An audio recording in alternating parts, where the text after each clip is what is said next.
All right, so today I'm going to talk a little bit about setting up your blog.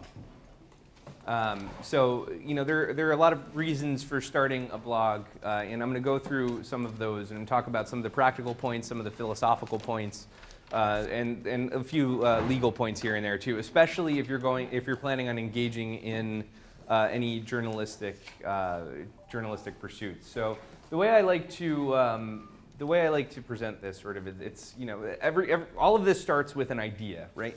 So I like to, with this presentation, sort of pave the road from the idea to the execution, the idea from action to finally starting your blog, if you're getting into the citizen journalism space, or if you're just starting a blog for in a particular niche or area, a subject area. So hopefully I can help you out a little bit today, and let me tell you a little bit about myself. So my name is Matt. I've founded this company called Publitics PR and Digital.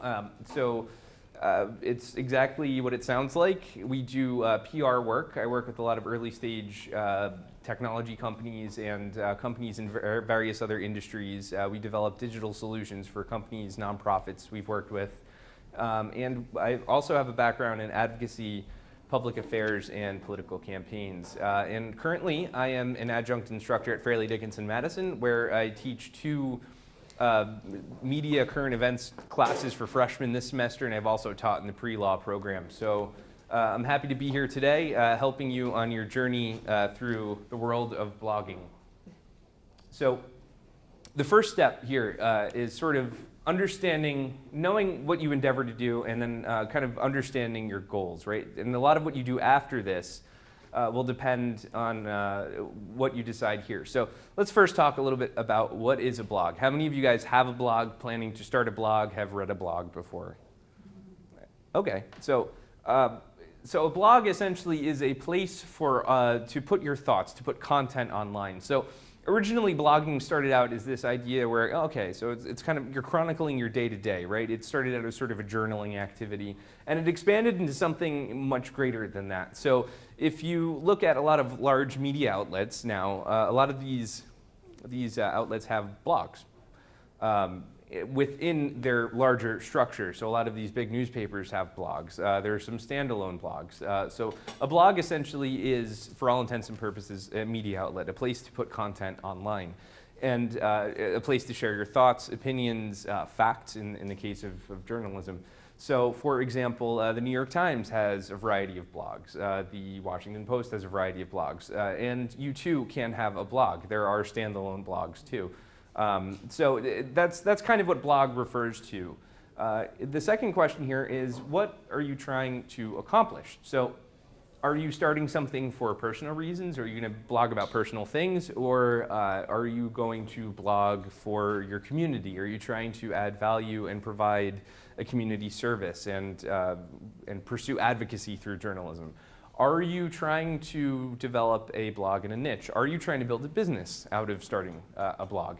So these are all things that you need to consider when you're going through this. How often will you publish? This is very important. If you're starting a personal blog and it's just for fun, it doesn't really matter how often you publish. It's not that big a deal. But if you're trying to attract an audience to read your stuff, you want to be as predictable as possible. So whether that's publishing weekly, monthly, daily, you need to make that decision from the outset and stick to a predictable schedule. Otherwise, you'll start losing readers because if they expect you to publish on Monday for the week, you should publish on Monday for the week. And that's very important to maintaining your user base. So consistency is important.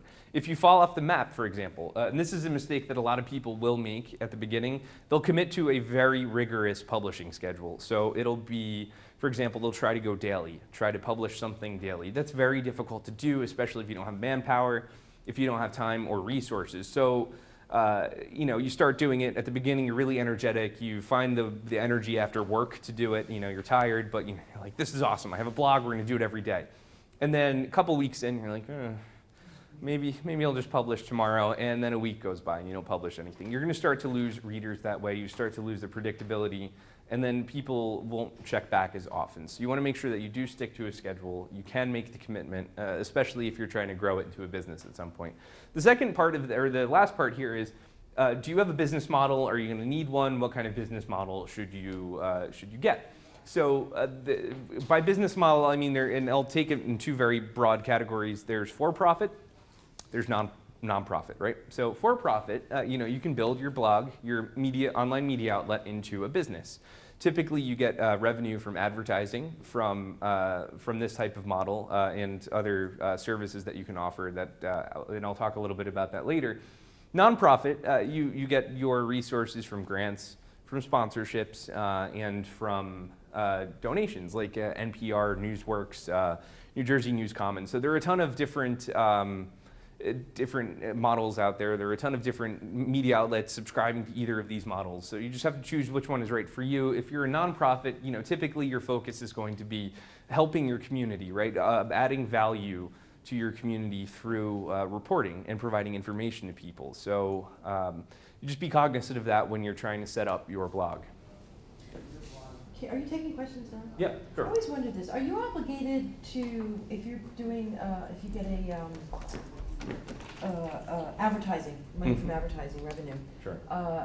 Do you have to tell everybody? I mean, you're going to announce that you're getting, funded by such and such whatever business funded you. But other than that, do you have to say anything else about it? You're obligated to do that? Or? As a for-profit or nonprofit? For-profit. For-profit. No. I mean, as long as it's clearly advertisement space, right? So the only, and I'll talk about this a little bit too, sponsored content is kind of gray area. So these advertorials that are popping up, it's very important that you clearly make sure that people understand that this is sponsored content. It's paid for by a company, by an organization. So that's the only gray area, but you don't really need to go beyond that. Nor do you need to necessarily incorporate right at the beginning. You can start a blog and then think about that later. Just start thinking about it at the beginning. Are you going to try to grow this into something that's larger? So there are a couple of rules of the road that I want to talk to, and this is sort of the non-technical, well, sort of half-technical, non-technical type of stuff. Journalism is a craft, right? So as a PR person, it's funny that I'm presenting on journalistic topics, but I'm sometimes on the other side of that. But I have enormous respect for what journalists do. Their job is to keep us all honest, to provide information to citizens, and to better the community, and I have enormous respect for that. It's also a craft which you learn through trial and error, through education, and through various other channels. And it's important to remember that. There are whole schools dedicated to journalism, right? It could take you a lifetime to become a good journalist. There are certain things that you need to understand about developing sources. There are things that you need to understand about the legal end of journalism, which is very important this day and age, particularly for citizen journalists, where there is somewhat of a lack of protection for you. So these are things that you want to consider and understand that it is a craft. There are great resources online from pointer.org, that's P-O-Y-N-T-E-R, pointer.org. They have a great online media class, law class, which is very important. It'll tell you a little bit about protecting sources, what you can, what you can't do, what you can and cannot say as a journalist. These things are very, very, very important to think about before you embark upon getting into any sort of investigative journalism or covering any sort of story. You want to make sure that you are squared away on some of the basics of law. Yes. P-O-Y. P-O-Y-N-T-E-R, pointer. Yeah. Also, one of the important things here on the legal end is understanding intellectual property and copyright. So the internet may seem like this vast expanse of free stuff, right? You Google images, and there's a ton of them out there, and you think, okay, maybe I can just grab this one, no one will notice. Well, that's not true. You'll get a cease and desist letter if you're using stuff that's not yours. You can potentially get sued for using stuff that's not yours.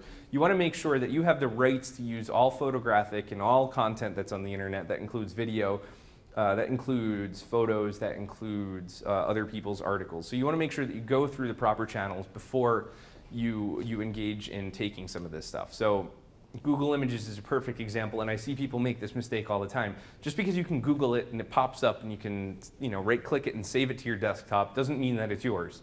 Someone else took that photo, and chances are they're going to find out about it. So you want to make sure. Yes, go ahead. No, it's okay. Yeah. If you're not using it for profit, though, does that still apply? Yes.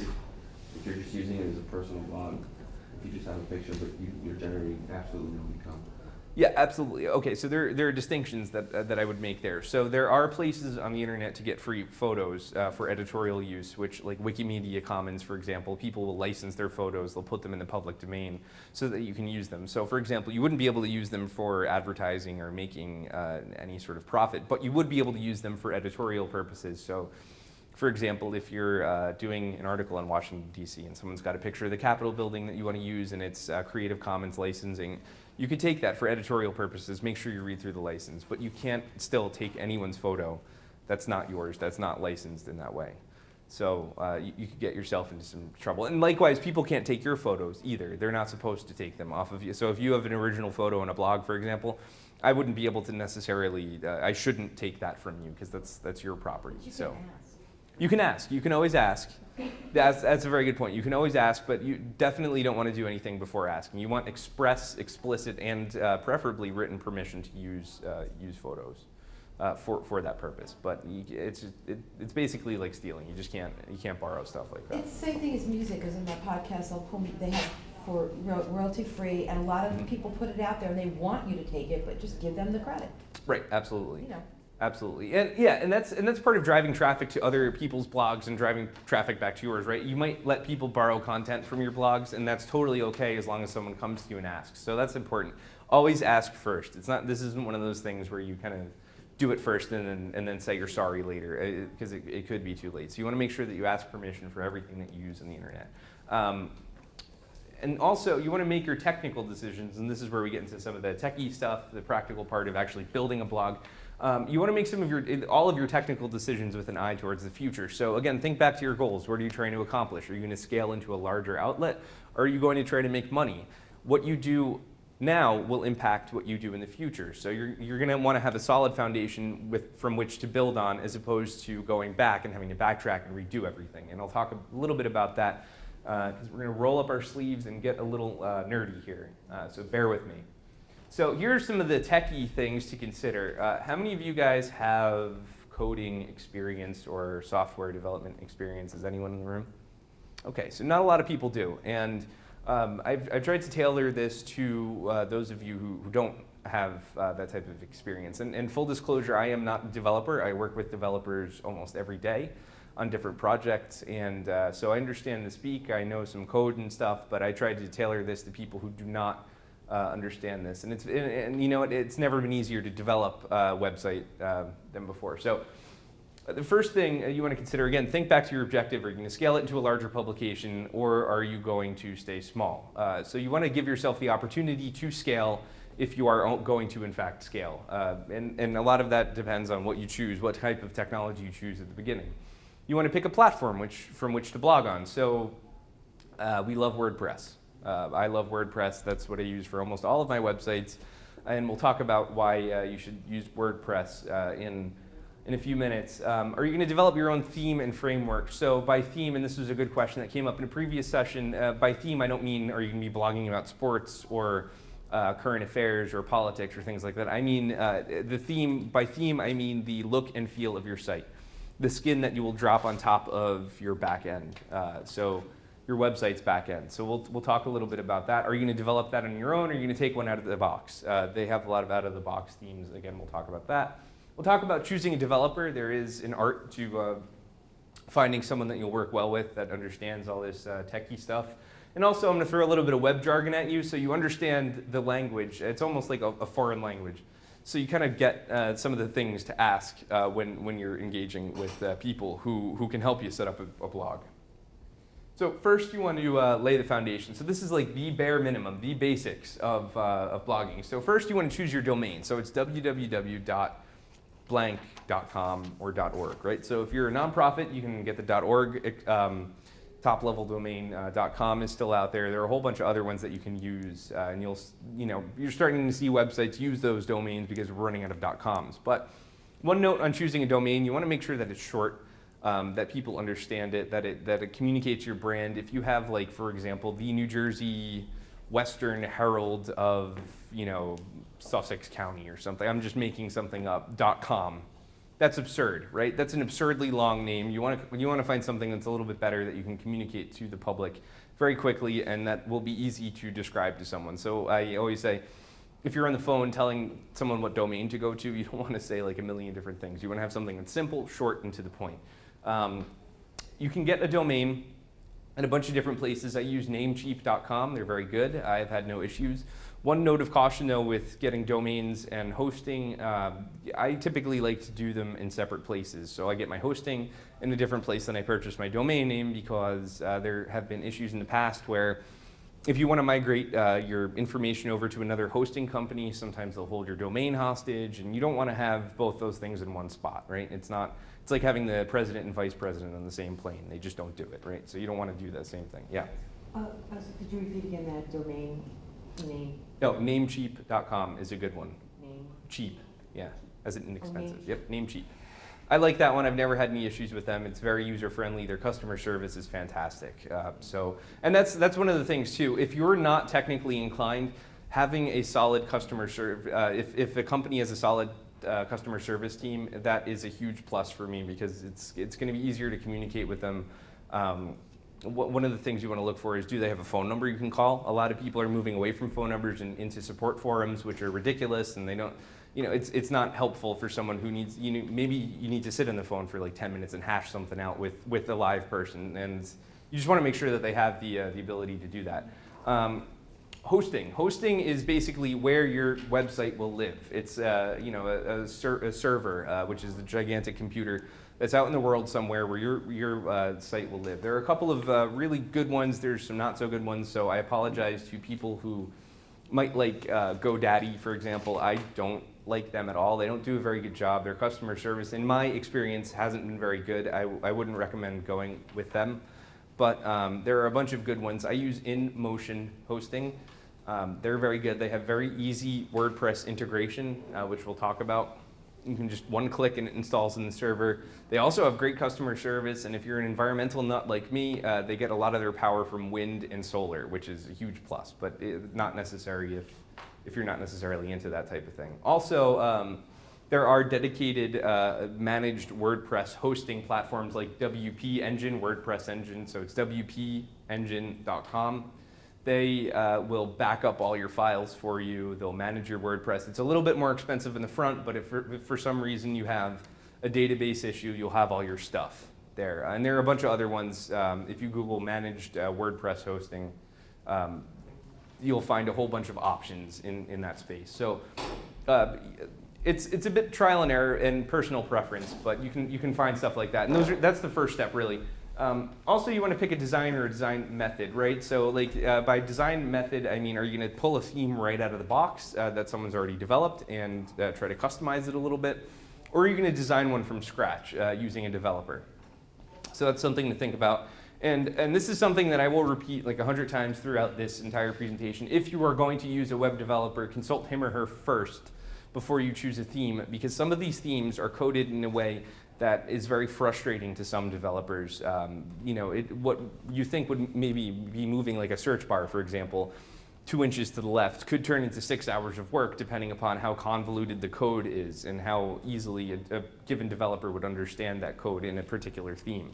So you want to consult with them and see which ones they're comfortable working with, which ones they're not, and you don't want to give them something that's going to cause them extra work, because it ultimately will end up being more money for you, because some of them work hourly, 30 to 80 bucks an hour. But we'll talk about developers in just a minute. But seriously, choose WordPress as your content management system. So a CMS content management system.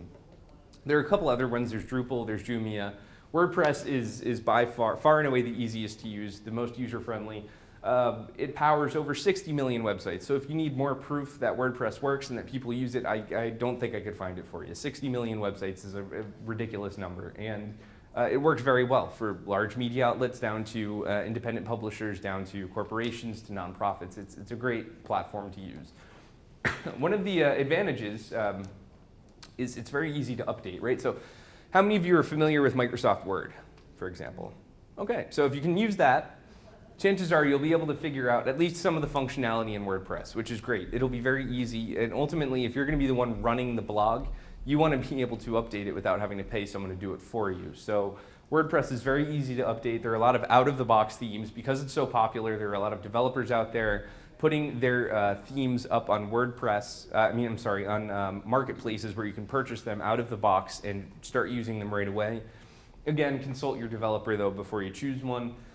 And WordPress has great plugins, so if you want to extend your theme, add a feature to it, you don't have to hard code it into your website. All you have to do is find a plugin, install it, and then you're good. So for example, if you need to put a new contact form on your website or a widget or something like that, you can just type into the search in the plugins part of WordPress, I need a contact or just WordPress contact form, and you'll get like 30 different options, and they're rated on a star system. You can choose which one fits your needs, slide it over, and you're done. You don't have to do any coding or anything. So it really makes it very easy to extend the functionality of your website just by being able to install these plugins.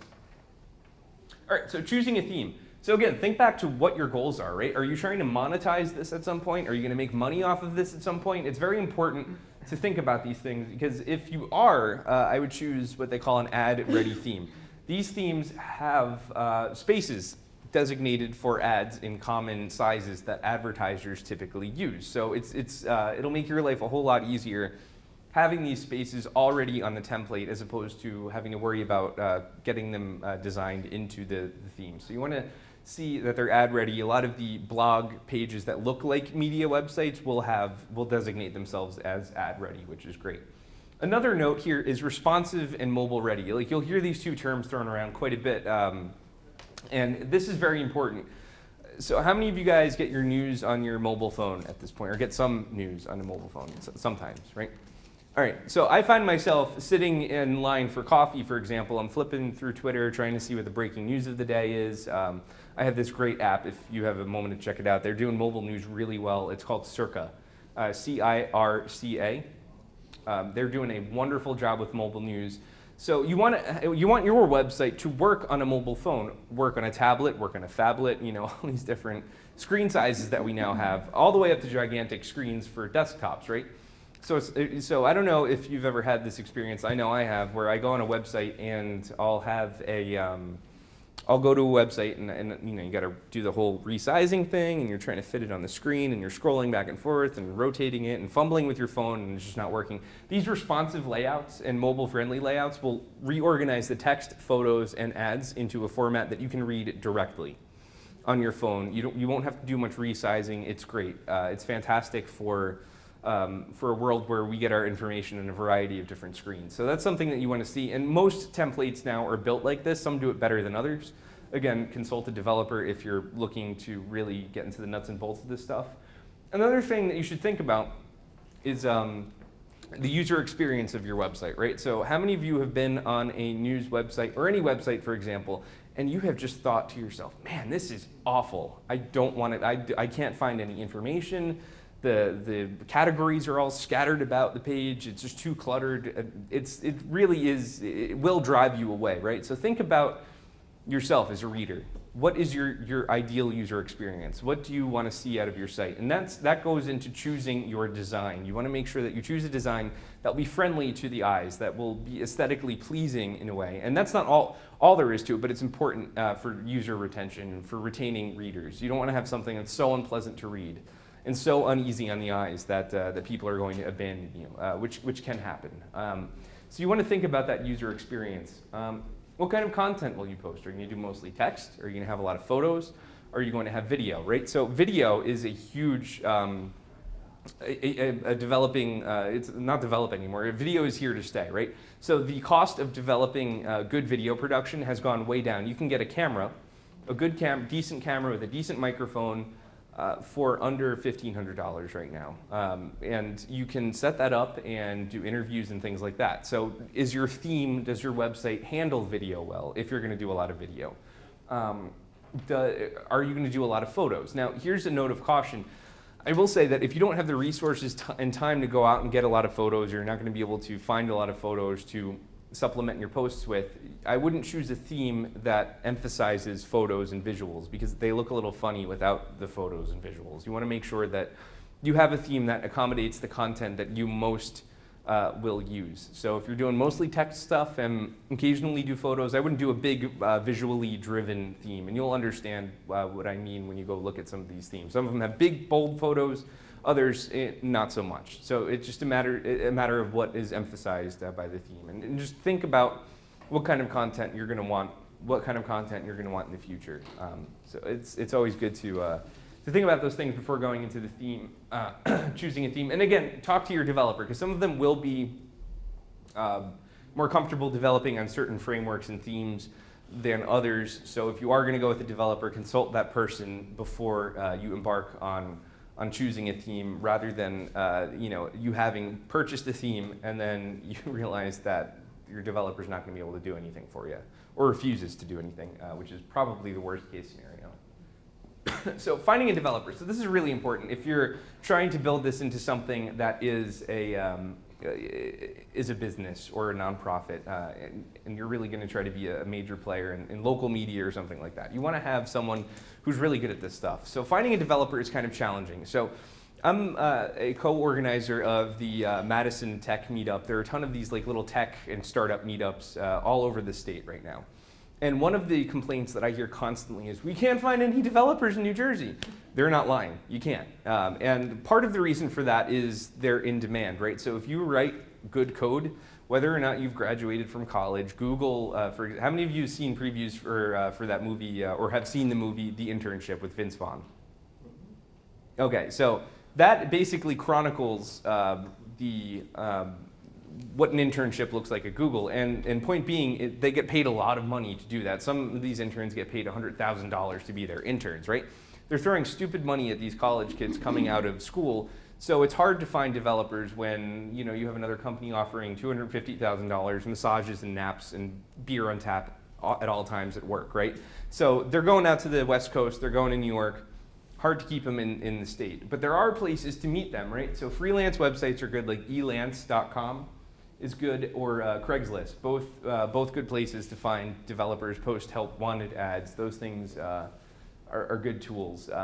My advice, though, is to find someone who's nearby, because I find that what you could take care of in a 5-minute conversation will often take 300 emails to get done, right? And how many of you had a situation where you just pick up the phone, you're done with the conversation in about 5 minutes, and you'd been emailing back and forth, right? The same thing with developers. It's better if you could just sit down with them and show them what you want. And that's with anybody for the most part. So make sure that they're local.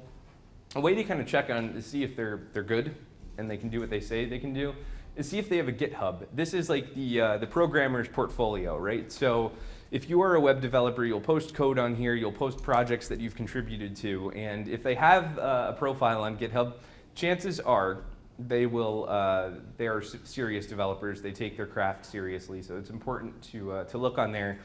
Also, it never hurts to ask for a portfolio. What other websites have you worked on? If their aesthetic departs so drastically from what your idea of what a website should look like, then I would maybe move away from that person. I mean, people have aesthetic differences. It's very hard to reconcile some of these creative differences. So find someone who's developed stuff that kind of looks like what you want to see out of your website. A note about offshoring, right? So this is another trend because you can't find developers. There is this attractive option from a cost perspective to offshore your development, right? So there are companies that will find developers in other parts of the world who will do the work for you, and it's very difficult. I've had experiences where you're up at like 3 a.m., you're trying to communicate with someone, they're in a different time zone, they don't give you a phone number, you have to go back and forth with email, and it's very hard to get these projects done unless you really speak the developer's language, right? You really understand this computer jargon, you're gonna have a hard time telling them exactly what you want. So it's important, again, I think finding someone locally is gonna save you a lot of time and aggravation. The other issue too is if you find someone overseas, they could very easily disappear overnight, and you would have no idea what happened to them, what the status of your website is, if you can get that code and give it to another developer. So I would be careful with that stuff. I would also be equally wary of websites that or companies that say, if you give us $800, we'll get you a fully functional website, because it's invariably not going to be what you want. So just be careful, do it yourself. Try to find someone who can help you, who can sit with you, who can walk you through the process. It's very important. Good places to meet developers. So these tech meetups are great places to meet developers. I know they just said that, I just said that there aren't any developers in New Jersey. Well, there are, they're just difficult to find. But I'll give you a little secret. The Princeton Tech Meetup, they have a very sizable base. They have a lot of developers. They're developer rich. They have a really good computer science program. So if you're looking for, you want to look at schools, for example. So Stevens Institute of Technology in Hoboken has a pretty solid computer engineering, computer science program. They have a good meetup out there called NJ Tech Meetup that they host at Stevens. There are some good developers out there, even students who can help you who are looking to build their portfolio. That's a good way to do it. Scarlet Startups in New Brunswick runs out of Rutgers University. There's some developers down there. They have a good computer science program. So that's something you want to look at. NJIT in Newark, another one that you might want to look at. They have a really good computer science program. So students over there, their meetups that are focused around those universities are good places to meet. And oddly enough, Asbury Park has a good meetup, but yes. What about New York?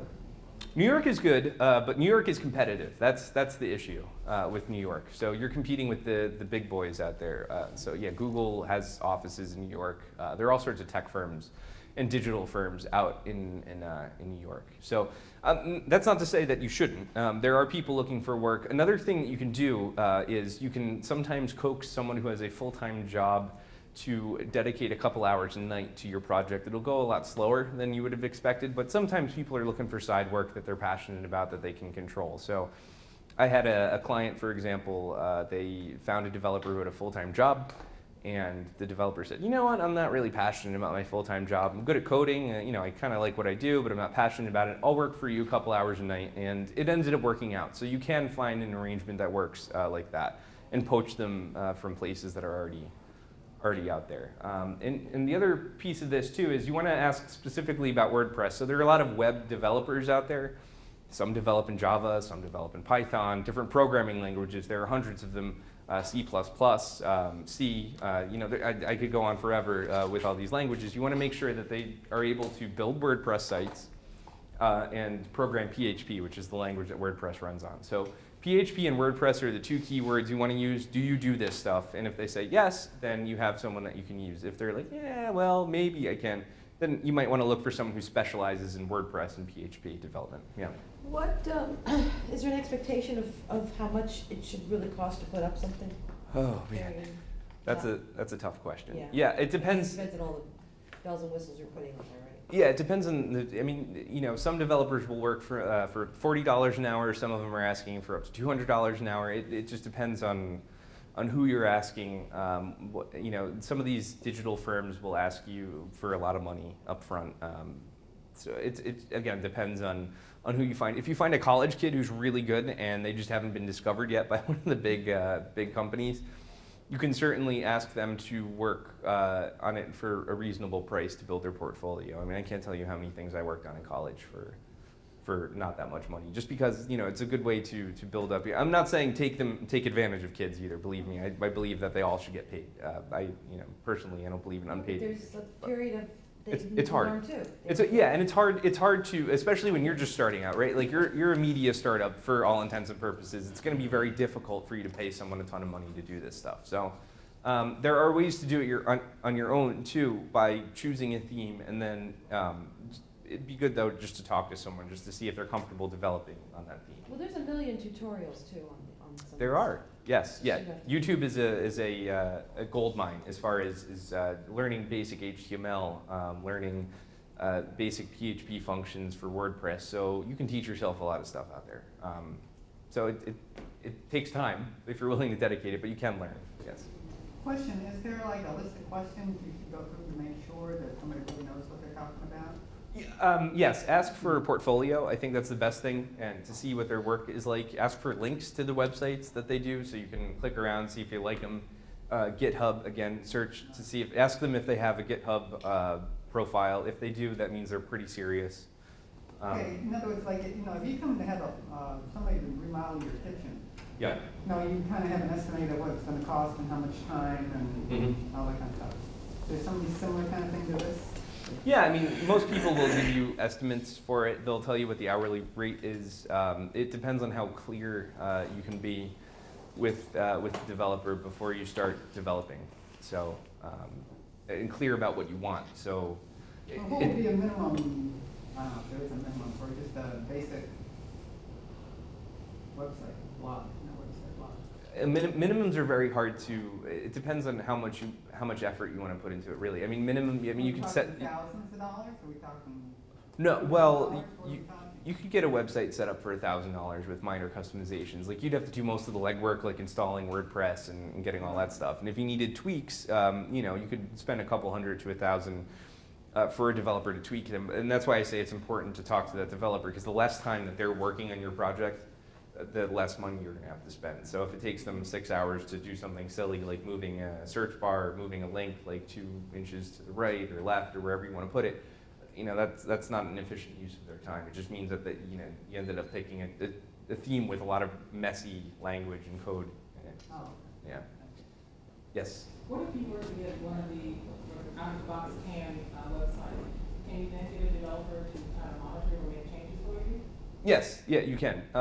Typically, though, I would talk to, if you can, a good thing to do is show up to one of these tech meetups and just, you know, feel around and ask them about different WordPress themes that they've worked with before. And if one of them comes up often, or even online when you go into these marketplaces to purchase them, they'll have ratings on them. The ones with the good ratings, like 5-star ratings, they typically are easy to work with. So you want to choose those so that when you do go back later to ask someone to modify them, they should be able to reasonably find their way around the theme and the code. But then if you have to get your theme or the one that's CAN, you have to basically make sure that it's WordPress. Is that- Yeah, well, yes, there are WordPress-specific themes, right? So you would make sure that you're installing WordPress in your server and then layering the theme on top of it. And there are ways to install the theme right within WordPress. Yeah, so it's fairly easy to do. It's like uploading a photo to a website or attaching something to an email. Essentially, you're uploading the theme package to WordPress. And then it takes care of all that work for you, essentially. Like your initial startup, if you're not doing any customization. So, does that answer your question a little bit, or? Okay, good.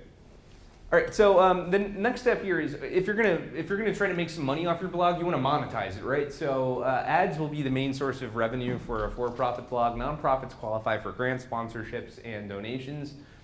You could look out there. There are a ton of really good foundations out here that deal with that type of stuff. If you're going to do nonprofit, if you're doing for-profit, again, ads are your main source of revenue, and sponsored content is a great revenue stream that a lot of companies are now experimenting with. What's the difference between ads and sponsored content? They're conceptually nothing really. It's the same thing, right? It's just another way of delivering a sponsor's message. So it's like an advertorial essentially. So for example, if you work for company X and you come to me and you say, I really want people to know about our new solution for this particular problem. How can we effectively do that without doing banner ads or anything like that? You could help them craft a sponsored blog post, which would have to, and this is the word of caution I will give all of you. If you're doing sponsored content, you want to make sure that people clearly understand that it's sponsored by someone who's paying for it. It's not just typical editorial stuff that's done on the PR side. This is a clear marketing piece, and you're fine. But if you want good examples of this, again, Atlantic Media Group is really good. They have the Atlantic Monthly, National Journal, and Quartz, and a bunch of other media properties under them. They do a really good job of content marketing, and they do a really good job of monetizing that stuff. That's way over everyone's head for the most part. I mean, their posts cost a lot of money to do, and they're a huge media behemoth. But if you want to model for it, it's good to look at that. And NJ Tech Weekly also does like a smaller scale sponsored content. If you want to check them out, yes. Aren't there specific places that will fund blogs? Is that what you know, other nonprofits will have blogs specifically, or grants for your organization itself? There are specific, so if you're doing sort of like an advocacy journalism thing, or you're trying to like help your community out, for example, like the Knight Foundation is very good. They fund blogs specifically. Knight Foundation, yeah. There are groups in New Jersey. You could always talk to the people over at New Jersey News Commons. they're wonderful. They have a lot of great resources on there for funding your blog. The Geraldine R. Dodge Foundation and New Jersey Foundation, they do a lot of stuff with journalists and creatives and writers and things like that. So that's always a good thing to do, a good resource for grants and information like that. And also another way to do it, especially if it's a public interest project, is there are crowdfunding websites like Indiegogo and Kickstarter where just random people who believe in your cause can fund you through donations. So that's another one. So Indiegogo and Kickstarter. Kickstarter being the larger of the two. Indiegogo, INDIGO. Yeah. Mm-hmm. GOGO, yep. 10 minutes. All right, 10 minutes. All right, so let me just run through the rest of this so you guys can ask the final question. So managing your advertising, this is kind of the tricky piece of monetizing your blog. So once you've decided to monetize the blog, you've got to get the ads up there. You've chosen an ad-ready template, so what do you want to do? You're going to want to find a good ad management platform. So Google DoubleClick has a good one for small business. Broad Street Ads, a New Jersey company, they have a really good one for independent publishers. And essentially what they do is they manage your ad inventory. So as advertisers come to you and purchase ads, they help rotate that through your site automatically. They help you set it up. They help you put new ads in, take old ads out, and keep track of your revenue stream. From that, I will tell you this, manually managing ads on your site is a nightmare. You have to literally physically put them in, take them out yourself. It takes up a lot of time that isn't productive when you'd rather be writing, editing, doing whatever you're doing with your blog. You don't want to have to sit there and manually rotate ads. It's not an efficient way to do things. And the last one there is Point Roll. They also do advertising for small to large media outlets. So, but there are a ton of them out there. You can Google ad management platforms. There are a couple of them out there. But yeah, Google, DoubleClick, Broad Street, those are both good. Broad Street is almost entirely focused on small independent publishers, so you can check them out too if you're looking to manage your advertising. All right, so here's the fun part. So once you have a blog and you're trying to drive traffic to it, how do you capture people's attention? Well, there are a couple of tools out there that allow you to capture attention. One of them being this tool called Repost Us. So it's repost.us, and they allow other publishers to take your content and repurpose it on their blog. So obviously with permission, they take your content and put it on other blogs. They give you credit, they give you the byline, they show which blog it came from. Likewise, you can get content for your own blog. If you can't keep up with the crazy publishing schedule and you're looking for other news, you can put that content on your blog. So it's a good relationship to have. So Repost Us is a good one. New Jersey News Commons has a story exchange, which is very good, and all the members of that can get into it and exchange content between each other, which is also another good thing to look at. So check those two out. Those are good ways to drive traffic by placing your blogs on other media outlets. Also, you want to use social media, right? You've got to engage with people. So Facebook, Twitter, those are good ones. Twitter being really good for journalists because you can update it constantly, and it's a great way to interact with your readers. And also, this is one of the most important things that I think people kind of forget in this age of information and digital technology where you can literally do anything that you want. There are so many tools out there. Offline evangelizing of your blog, just getting out there and telling people about that, preaching about what you're all about, what you're writing about is so important. Ask your family and friends, use your personal network, try to get them to spread the word. That is one of the best ways to do it. So make sure you get out there and just talk about it, especially when you're covering events. Like, I'm with such and such a blog, and we're covering this event, and you check out the story when we're done, check out the interview when we're done. So those are important things to do when you're out and about. Another way to, you want to measure traffic ultimately. So if you're looking for ads, you're going to want to demonstrate that you have traffic to your site. Google Analytics is the best way to go. I'm not going to burden you with 100 other options. Google Analytics, it's free. It gives you a lot of information. It shows you how many people are clicking, where they're clicking, what they're spending time on, if they're reading it. All sorts of information you can glean from that. And it'll give you some intelligence on which to act as far as adjusting your content strategy and your advertising strategy, getting your name out there. But the biggest thing too is news isn't just a two-way thing or a one-way thing anymore. It's communication goes out in multiple ways. It's sort of a cycle. So you want to engage with your readers, right? You have to engage. 'Cause never before in history have we had such an impact on the news cycle as citizens, right? We can write about stuff, we can be sources, we can spread the word about things, and we can be consumers all in the same day, right? So you want to make sure that you're engaging with your readers in that way and really engaging in this new news cycle and making sure that you're engaging with people in the comments section, that you're engaging with people on social media and really trying to bring them into the fold of the journalistic process, which is what a lot of successful media outlets have done at this point. So that's really the biggest thing I can say is make sure you engage with the people that are reading. And I have a few minutes, maybe 3 minutes for questions, additional questions about blogging, technical stuff.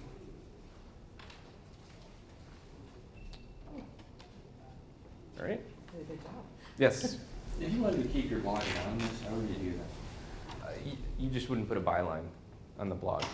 No, I mean, as far as who's running your blog. Like if you were writing the articles and you had some nom de plume or moniker that you were, honestly, you don't put a byline or you put like, people have these sort of anonymous blogs about finance. For example, if you're like a hedge fund manager and you want to write about all the dirt, people come up with these funny, often Latin names to, so that's one way to do it.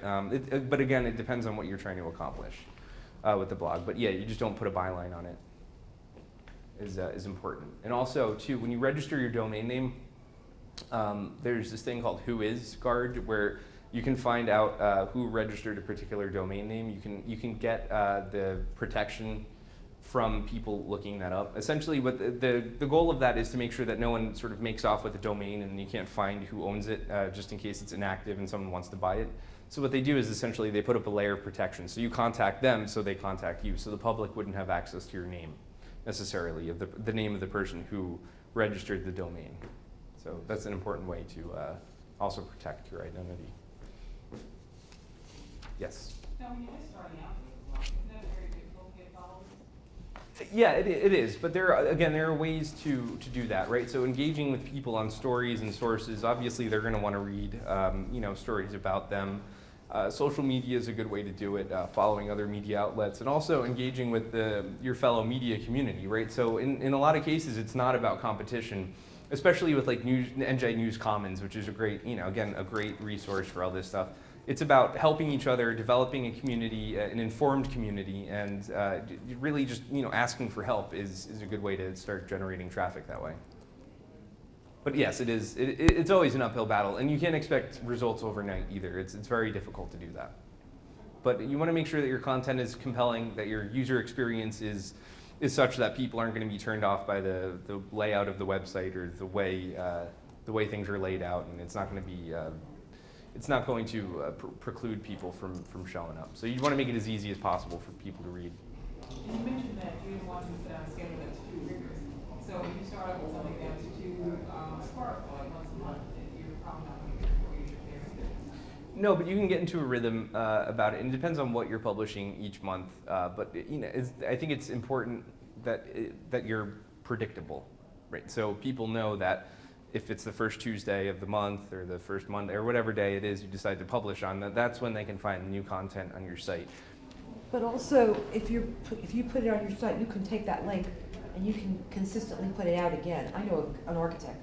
Right. He's got 50 million, he's very ADD. He's got 50 million names, Twitter names, Facebook names. I mean, he's crazy. Yeah. And he constantly reposts these whatever postings, Mhm. and it's the same thing. Yeah. It's the same exact thing. Yeah, absolutely. Yeah, you can recycle the same Yeah. link, but yeah, you just want to be predictable to start off with. And when you scale, you could start publishing at more condensed intervals, whether it's once a week, once daily, once you have manpower, once you have the resources to do it, time, inclination.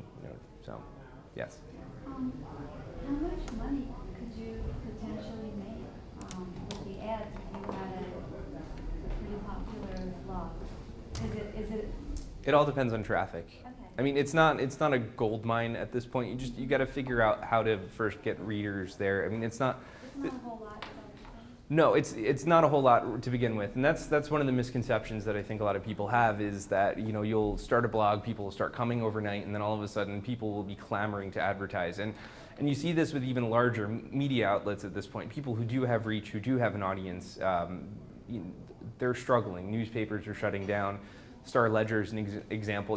Just a couple months ago they were talking about how they potentially would have to shut down. So everyone has their challenges, even the big players in the media industry.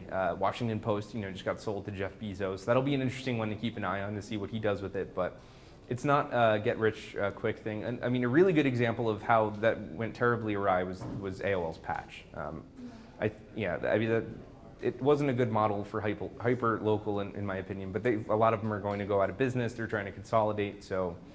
I read that people don't really like hyper-local, or don't like local stories online. They'd rather read about local, like your town news. They still kind of like it in a newspaper format. Yeah, and I think that may be true, but there are some outlets that are doing it. So and this is just pure conjecture in my opinion completely, but like with the patch, they were a very top-heavy organization. It was owned by AOL. It's owned by AOL still. It's hard for AOL to do hyperlocal, I think. They're just so large that it's difficult. But you have other types of media outlets out there that are doing a really good job doing local news, like BaristaNet over in Montclair. You have the TAP, the Alternative Press, which is now being franchised all over New Jersey. They're growing very quickly.